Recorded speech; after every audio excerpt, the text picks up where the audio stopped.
این اولین پروژه‌ایه که میخوام با شما تو این کانال به اشتراک بذارم. من مهدی ام و اینجا فونی سنگره.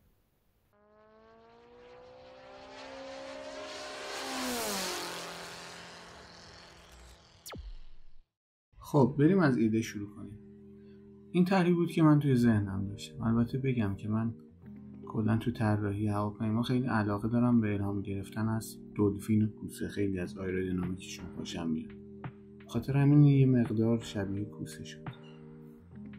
بعد از اینکه طراحی تموم شد، یعنی چیزی که تو ذهنم بود رو کاغذ آوردم، بردمش داخل نرم افزار سالیدورکس و شروع کردم به مدل کردن ایده که نتیجهش این شد که می‌بینید.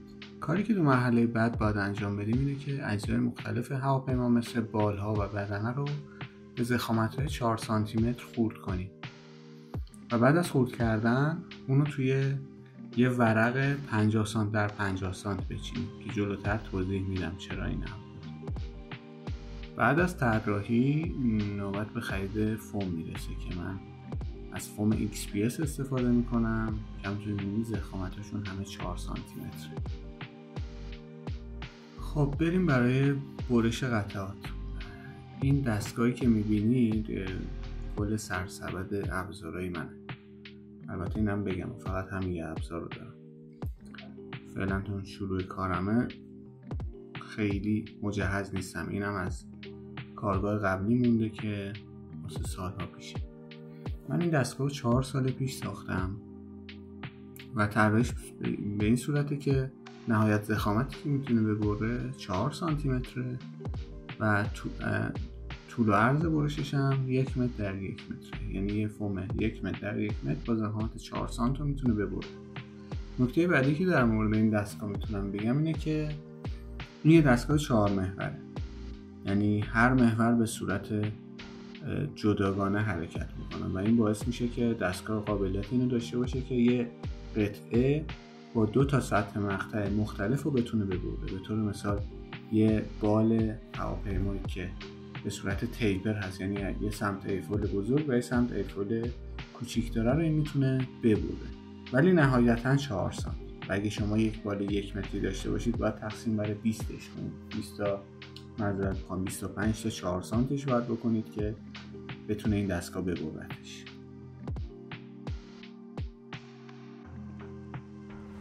کار برش بعد 3 ساعت تموم شد و این هم نتیجه کار.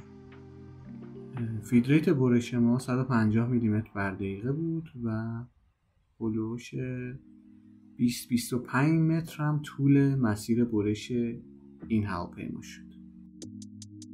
تا این قطعات رو فوم بیارم بیرون اینم اضافه کنم که طول بال این مدل 120 سانته و موتور پوشر داره، یعنی موتور پشت هواپیما نصب میشه. اینو من یادم رفت اول ویدیو بگم.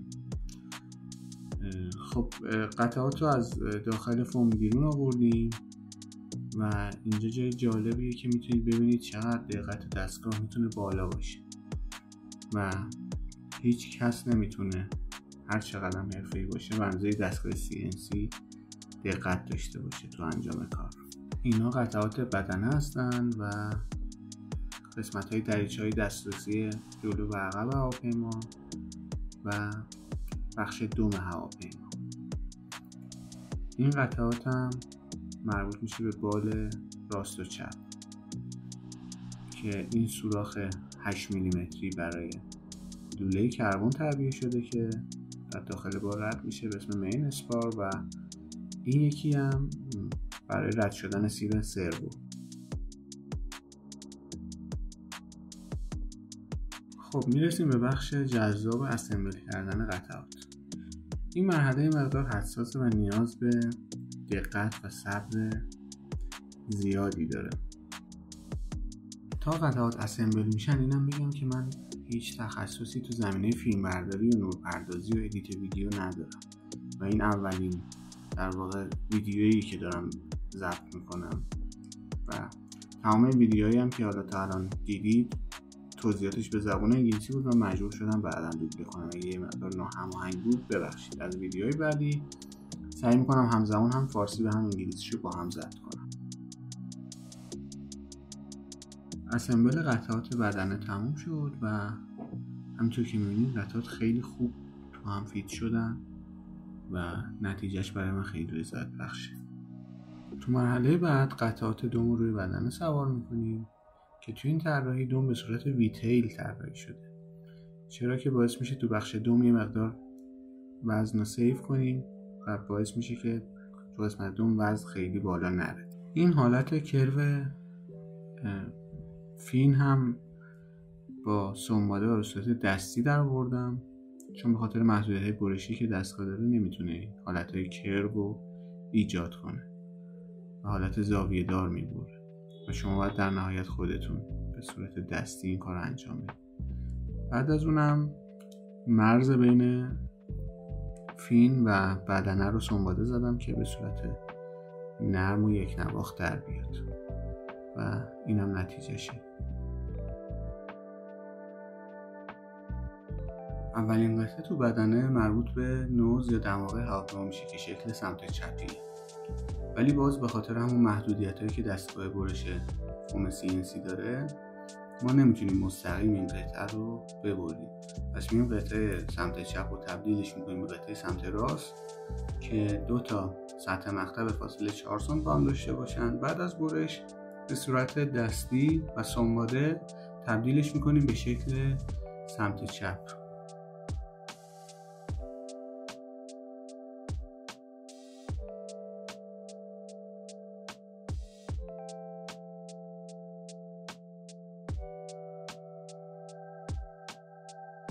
خب توی این مرحله نیاز داریم که یه سری از بخش‌های هواپیما رو تقویت کنیم، مثل دریچه دسترسی به داخل بدنه هواپیما، جایی که موتور نصب میشه، ایرفویل ریشه بال، یه ایرفویل وسط بال برای اینکه اون لوله کربنی که از داخل بال رد میشه بتونه بهش تکیه کنه و باعث از بین رفتن فوم نشه. من برای این منظور یه سری قطعه طراحی کردم که از جنس تخت سلا قراره باشه و اینا رو داخل یه صفحه میچینم و میره برای برش با لیزر CO2.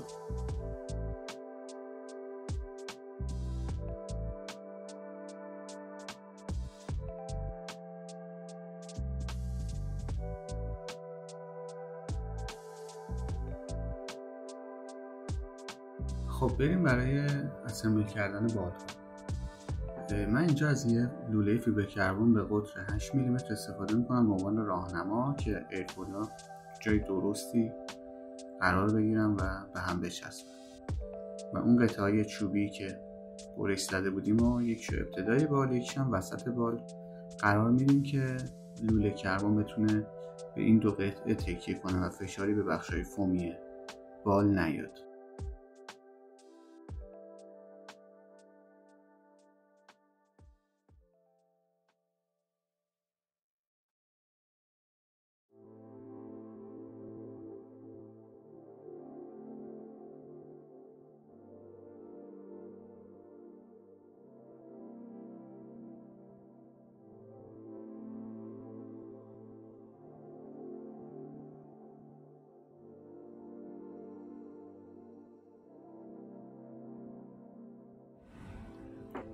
اسمبل بال‌ها تموم شد و من نوک بالم همونجور که می‌بینید با دست یک کروی بهش دادم که هم ظاهر قشنگتری داشته باشه هم آیرودینامیک بهتری داشته باشه. این قطعه قراره روی بدنه هواپیما نصب بشه، یکی سمت راست و یکی سمت چپ و وظیفه‌ش اینه که اجازه نده بال‌ها حول محور لوله کربن یا اون مین اسپار ما بچرخن. من برای این منظور 2 تا تیکه لوله کربن 5 میلیمتر طراحی کردم که اونجا نصب میشه و وظیفه‌اش صاف نگه داشتن باله. نصب این 2 تا قطعه رو بدن خیلی حساسه. اگه تو جای درستش قرار نگیره بال زاویه 90 درجهشو با بدنه از دست میده و پرواز خوبی به ما نمیده.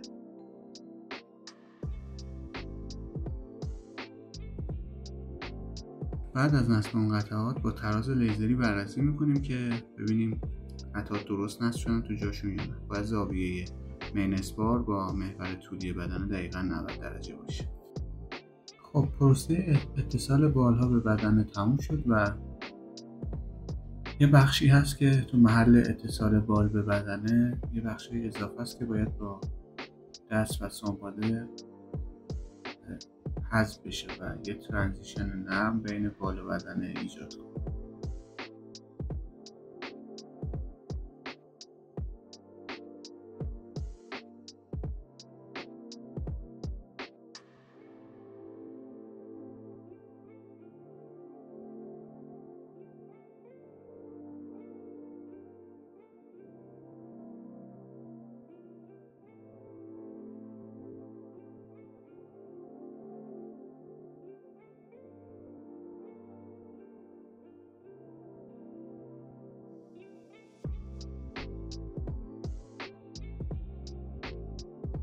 و این هم نتیجه کار.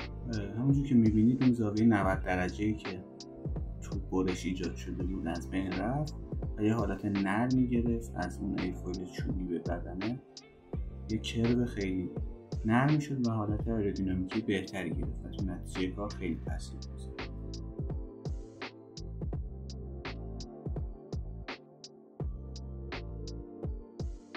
این هم نصب بقیه قطعات چوبی که مربوط میشه به دریچه دسترسی و بخش نگهدارنده باتری. البته وسطای کار تصمیم گرفتم که دریچه پشتی ببندم چون نیازی بهش نبود و قسمت عقب هواپیما رو سنگین میکرد. خب فکر میکنم برای این پارت کافی باشه.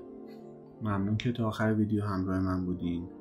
تو پارت بعدی میخوام روی روکش کردن بدن و بال با فایبرگلاس کار کنم و ساخت سطوح فرامین. ویدیو رو لایک کنید، کانال رو سابسکرایب کنید. مرسی که حمایت میکنید. تا پارت بعدی، خدا نگهدار.